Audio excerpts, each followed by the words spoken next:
어서 오세요. 네, 안녕하세요. 네, 안녕하세요. 갑자기 또 오후장에 시장이 불안해지고 낙폭이 커지면서 저희가 좀 힘들었거든요. 네네. 네, 두 분이 오늘 잘 마무리해 주셔야 될 것 같습니다. 네. 첫 번째, 어떤 종목을 들고 가야 될지 아니면 버려야 될지 OX로 알아볼 종목이 있죠. 단알 살펴보겠습니다. 저희가 앞서 상황실에선 비덴트 이야기를 해봤는데 비덴트 못지않게 개인 투자자분들이 가상화폐 가격과 함께 가장 많이 보는 대표적인 종목 단알이거든요. 이 붐 다시 오면서 단알도 이전처럼 상승해 줄 수 있을까요? 두 분에게 OX로 여쭤보겠습니다. 두 분 모두 O 의견 주셨고요. 김지만 팀장님. 네. 지금 이 가상화폐 상승 추세를 좋게 보시는 거예요? 아니면 단알이 갖고 있는 모멘텀을 좋게 보시는 거예요? 둘 다 굉장히 좋다고 좀 보고 있는데요. 네. 아무래도 단알 같은 경우 바닥이 좀 잡혔는데 지금 이런 이제 뭐 NFT라든지 기타 시장에 재료가 많아야지 올라갈 수 있는 동력이 많은 상황이라고 보시면 좋을 것 같고 단알 같은 경우도 국내에서 가장 가상결제 화폐로 결제 시스템은 가장 좀 독보적으로 나와 있는 상황이기 때문에 실제로 페이코인 같은 경우에는 실상황에서도 많이 쓰이고 있습니다. 그렇기 때문에 저는 만약에 다시 한번 NFT 혹은 이제 비트코인 관련된 붐이 있을 경우에 다시 한번 단알의 시세 분출이 가장 강하게 될 것으로 보이고요. 이전에 직전 고점을 형성했었는데 그 부분에서 엄청나게 빠졌습니다. 지금 보시면은 월봉, 주봉상으로 봤었을 때도 지금 하락폭이 엄청나게 두드러지게 나타나고 있는데요. 그래서 그 부분에 있어서 원래 이전에 시세를 가장 강하게 받았던 대장주가 다시 시장이 돌아오면 가장 시세를 받을 수밖에 없기 때문에 저는 단알이 현재 갖고 있는 모멘텀과 그다음에 주가 흐름 어느 정도 바닥에 좀 잡혔다라고 보시면 좋기 때문에 충분히 조금 더 갈 동력은 충분하다라는 말씀과 함께 그래도 매물대가 14,000원 정도까지는 그렇게 크게 없기 때문에 저는 단기 트레이딩 관점에서 14,000원 정도까지는 지켜보셔도 좋을 것 같다라는 말씀 드릴 수 있을 것 같습니다. 최이진 님이 단알 살 거라면 전 비덴트 삽니다라고 글 올려주셨는데 어떻게 생각하세요? 이정우 대표님? 만약에 비트코인을 보고 매매한다라고 한다면 지금 우리 시청자님 의견이 맞습니다. 근데 단알은 싸이월드, 미니홈피, 오픈 이슈가 또 있어요. 그래서 사업 체계가 틀린데 오늘 코인이 반격이 4거래일 연속 나오면서 관련 섹터들이 올라간 것입니다. 그러니까 관점을 어디다 두느냐가 저는 맞다라고 보고 있고 다만 코인 같은 경우에 변동성이 굉장히 심합니다. 리스크 관리 자신이 있고 단기 매매에 어느 정도 자신 있는 분들은 접근하셔도 좋다라는 말씀을 드리고요.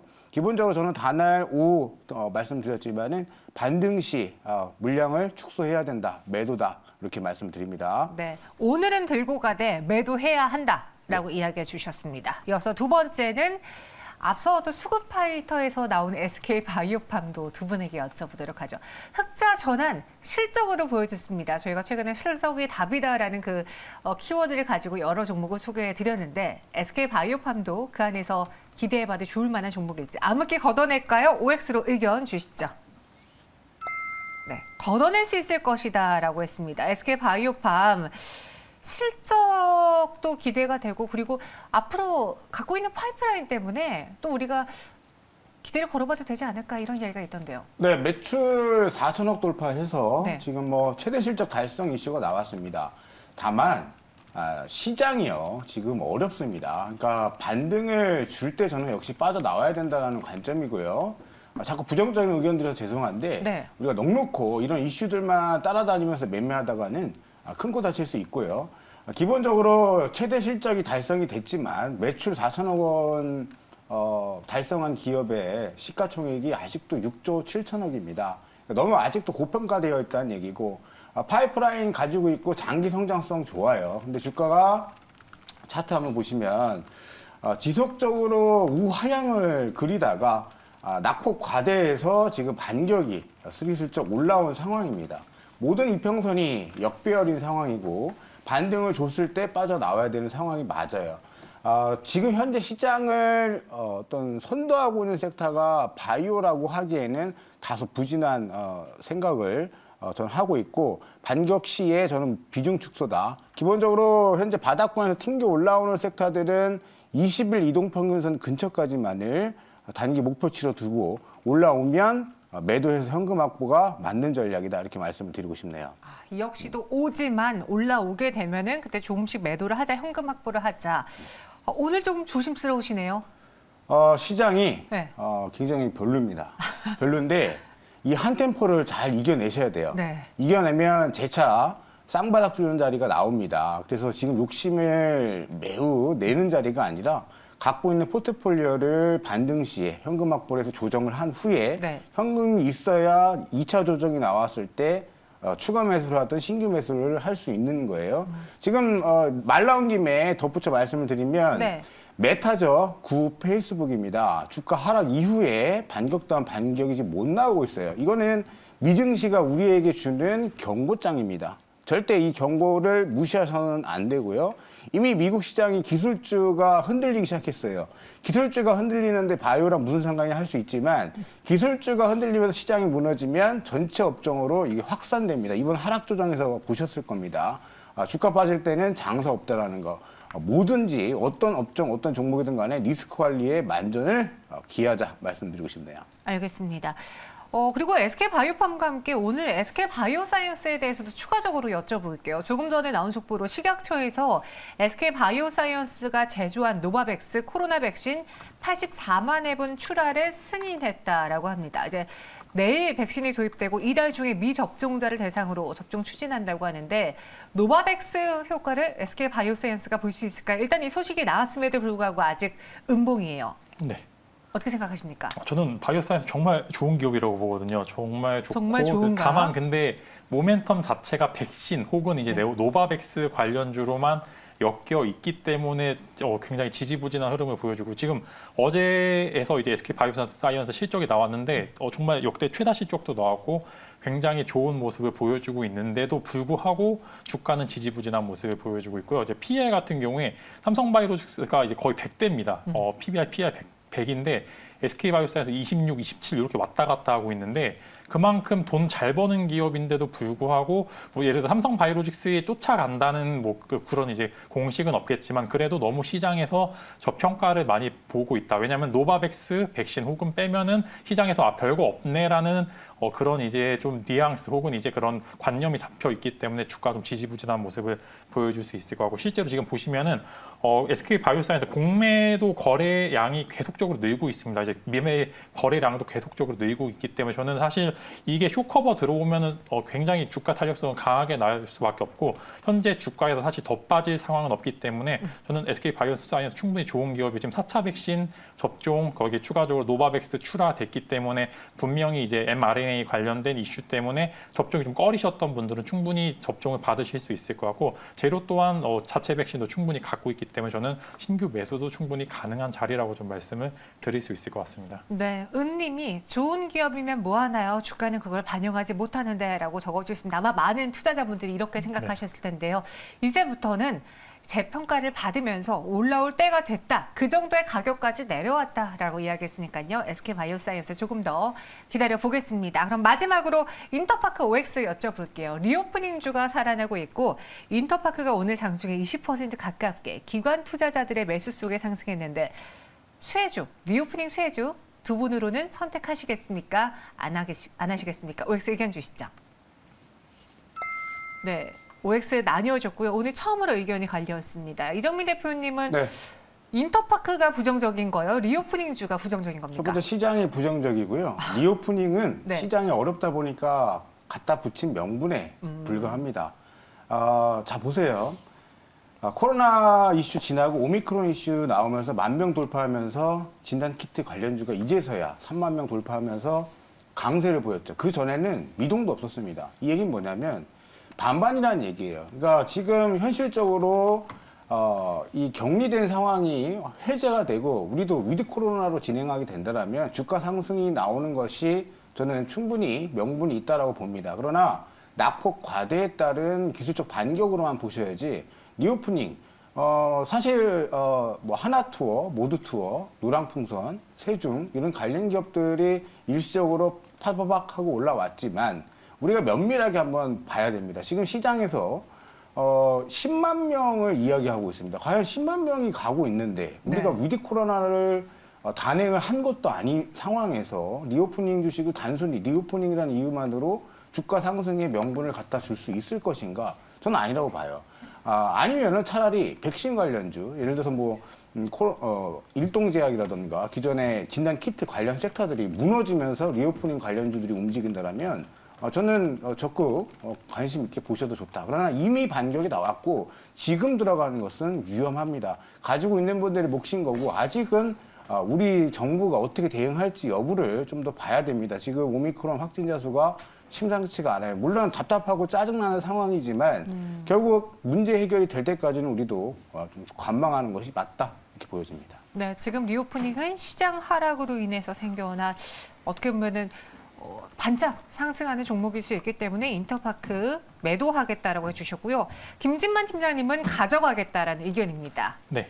어떤 이유 때문일까요? 시장에 주도 섹터가 없을 겁니다. 당분간 금리 인상 시기 대형주 수급이 바뀔 수가 없는 상황이기 때문에 오히려 밑에서 조금씩 올라오는 섹터들이 오히려 시세 분출이 강하게 될 것으로 보고 키트 갔으니까 상대적으로 이제 확진자 수가 늘어나고 정점이 한 10만 명 정도 됐었을 때는 다시 한번 위드 코로나 정책이 흔들릴 수 있죠. 정책적으로 지금 현재 굉장히 이제 한 방향으로 계속 나가는 모습은 보여주지 않기 때문에 정책은 바뀔 수 있겠지만 해외 트렌드를 따라갈 수밖에 없는 상황이기 때문에 오늘도 이제 뉴욕, 미국 쪽에서 일부 이제 좀 감기적으로 완화를 하고 이제 계속적으로 좀 이제 리오프닝 관련주들이 흐름이 굉장히 좋았기 때문에 저는 국내에서도 마찬가지. 사실 리오프닝주들이 돈 버는 기업들은 많이 없습니다. 실제로 매출과 영업이익이 기대는 했지만 생각보다 더 안 나오거나 계속적으로 적자 상황이 지속되는 경우는 굉장히 많지만 저는 시장에 대형주 위주의 수급이 없을 때는 이런 단발적인 위드 코로나 관련주들이 조금 더 시세 분출은 할 가능성이 농후하기 때문에 그 부분에서 조금 단기 트레이딩 관점에서 보시면 좋을 것 같습니다. 알겠습니다. 두 분의 특징주 OX 의견 확인해 보셨고요. 이번에는 직접 고른 마감일 산다 종목 보여드리겠습니다. 키워드부터 확인해 보죠. 잘 벌고 잘 써볼까? 그리고 오징어 게임인데 트렌드 너무 늦는 거 아닙니까? 이 키워드? 가장 빠를 겁니다. 네. 알겠습니다. 오징어 게임 아직도 인기가 있습니까? 저 궁금한데요. 왜 이 키워드를 선택하셨는지 그리고 잘 벌고 잘 써볼까는 어떤 종목을 의미하는지 열어보도록 하죠. 두 분은 오늘 조금가에 버킷 스튜디오와 KT를 사보도록 하겠습니다. 성향이 정말 다른데요. 먼저 버킷 스튜디오, 오징어 게임 다 끝난 이슈 아니었습니까? 끝났었다가 네. 새롭게 이제 주가 조정 나오고 나서 새롭게 조명을 받을 수 있는 위치다라고 저는 보여집니다. 그렇다고 해서 저는 시장 비율을 매우 안 좋게 보고 있기 때문에 적극적으로 보시자라는 관점보다는 관심 종목에 픽을 해놓으시고 그 흐름을 체크하신다면 더욱 좋지 않을까 생각이 듭니다. 지금 버킷 스튜디오 같은 경우에는 오징어 게임 시즌 2까지는 이야기를 들었는데 2와 연결지어 3까지 준비한다는 소식이 전해졌습니다. 지금 오징어 게임 넷플릭스에서 굉장히 인기를 또 끌었었고 또 넷플릭스 대표가 또 오징어 게임을 픽할 정도로 옷도 구해서 입을 정도로 굉장히 인기가 좋았죠. 이 부분이 다시 한번 부각이 될 수 있는 위치다라고 보여지고요. 시즌2와 3에 대한 기대가 있는 상황에서 버킷 스튜디오가 어떤 쪽이냐 이렇게 말씀을 좀 드려보고 싶으면 제작사가 사이런 피처스예요. 이 사이런 피처스의 지분을 직접적으로 투자하는 회사는 쇼박스입니다. 그러나 주연 배우인 이정재 씨가 속해 있는 또 소속사의 지분을 보유하고 있는 회사는 버킷 스튜디오예요. 그러니까 두 종목을 묶어서 짝꿍을 지어서 같이 보면 좋다. 쇼박스와 버킷 스튜디오. 동사 같은 경우에 차트를 한번 보시겠는데 랠리가 크게 터져 올라왔습니다. 차트적으로 봤을 때는 아까 우리가 다날도 마찬가지예요. 다날은 120일선까지 쭉 내려온 다음에 반격이 시도가 됐죠. 지금 버킷 스튜디오는 200일선에서 반격이 시도됩니다. 지금 여러분들이 보유하고 계신 종목군들을 차트를 켜서 200일 이동평균선을 설정해서 그 위에 내 종목이 있는가 없는가를 한번 판별해 보시면 200일 선까지 떨어진 섹터들은 반격을 지금 빠릿빠릿하게 주는 패턴으로 시장이 변모를 하고 있어요. 그래서 200일 이동평균선 위치에 놓여있는 눌림목이 잘 들어가 있고 거래량이 지금 크게 터지지는 않고 있습니다. 그러니까 물량이 나오면서 눌림목 조정 나오는 것이 아니라 가격만 낮춰놨다라고 보셔야 되는 게 맞아요. 기준을 200일 이동평균선을 잡으시고 대응하시면 저는 좋을 것 같고 대신에 제가 단기 매매로만 해야 된다, 임해야 된다. 지금 시장은 3%든 2%든 5%든 수익을 주면 깔끔하게 매도 차익 실현하고 다시 현금 확보하는 전략을 네. 계속 구사하셔야 돼요. 그래서 버킷 스튜디오도 목표가 높게 보지 않습니다. 20일 이동평균선 언저리인 4,500원 라인까지만 목표치를 두시고요. 어차피 마감에 있어서 빠릿빠릿하게 단기 매매를 하는 것이니까요. 네. 손절가는 3,400원 라인, 200일 이동평균선 지나가는 3,400원 라인을 제시해 드리도록 하겠습니다. 알겠습니다. 버킷 스튜디오였고요. 이번에는 KT 들어보겠습니다. 잘 벌고 잘 써볼까? 이 키워드는 어떻게 연결되는 거죠? 네, 돈을 잘 법니다. 네, 이 돈을 잘 회사가요? 벌고요. KT는 네. 돈을 잘 버는 회사라서 금리 인상 시기에 경기 방어주적인 성격을 갖고 있기 때문에 지금 외국인들의 수급을 강하게 동반을 하고 있고요. 거기 추가적으로 돈 잘 쓸까라고 이제 느낌표가 아니라 왜 물음표냐면은 이제 대부분 통신주들이 배당 성향이 굉장히 높습니다. 거의 6%에서 8%까지 배당 성향을 가지고 있는데 이 배당이 2월 중순 정도에 발표가 됩니다. 즉 과연 주주 환원책으로 얼만큼의 돈을 쓰냐에 따라서 이제 역대 최고의 배당을 줄 것인지 아닌지 여부가 좀 나올 것 같기 때문에 잘 쓸까라고 해서 이제 느낌표에서 물음표에서 느낌표가 될 수 있을 가능성이 충분히 있기 때문에 만약에 돈을 이렇게 잘 벌게 되면은 올해뿐만 아니라 내년까지도 충분히 배당적인 성격을 충분히 지닐 수가 있고 금리 인상 시기는 돈을 잘 벌어야 되고요. 거기에 주주 환원제까지 잘 쓰면은 두 가지 호재가 같이 있기 때문에 기업적 가치가 굉장히 높게 측정이 될 가능성이 굉장히 크다고 말씀을 드릴 수 있을 것 같고요. 추가적으로 통신주들은 최근에 성장주적인 성격도 같이 지니고 있습니다. SK텔레콤 같은 경우에 뭐 IoT 관점에서 전체적인 시장 트렌드를 같이 선도를 하려고 하고 KT는 마찬가지로 금융 플랫폼 기업으로 성장을 하려고 좀 탈바꿈을 하려고 하고 있고요. 거기에 추가적으로 손자 회사의 IPO 일정도 잡혀 있습니다. K뱅크와 밀리에서 이제 두 이제 기업이 IPO를 준비하고 있기 때문에 여러 가지 재료 거기에 경기 방어적인 성격, 돈도 잘 벌고 잘 쓰고 성장까지 하는 기업들을 지금 시장에서는 노려봐야 되기 때문에 KT 현재 충분히 매수 가능한 구간이라고 보시면 좋을 것 같고 배당락 이후에 힘이 잘 모였습니다. 그만큼 매물대가 지금 현재 주가 밑에 있다는 거는 힘을 여태까지 잘 모았다는 말씀 드릴 수 있을 것 같고 이제 윗 매물대도 그렇게 크지 않기 때문에 이렇게 모였던 힘들이 요 위로 올라갈 수 있는 동력들이 충분히 나올 수 있을 것 같고 네. 이 목표는 이제 일별 매매 주체를 봤었을 때는 외국인들의 투자 포인트가 계속적으로 꽂히고 있기 때문에 이런 이제 좀 근거가 된다라는 말씀 드릴 수 있을 것 같고요. 이제 저는 좀 약간 길게 보셨을 때는 현재가 충분히 매수 가능하고 단기적으로 보지 마시고 35,000원 정도까지는 충분히 갈 수 있다라는 말씀과 함께 손절가로는 28,000원 정도 제시 드릴 수 있을 것 같습니다. 알겠습니다. KT였습니다. 35,000원의 목표 주가, 손절 가격은 28,000원 이야기해 주셨고요. 마지막으로 동시효과 구간 분위기 확인해 보도록 하죠. 코스피는 0.11% 그래도 강보합에서 장 마감 준비하고 있습니다. 코스닥이 5장에 한 0.8%까지 쭉 밀리는 모습이 보여줬었는데 현재는 0.48% 내림세만 보여주고 있고요. 895.08포인트 지나고 있습니다. 지금까지 마감 동시효과 함께 하셨습니다.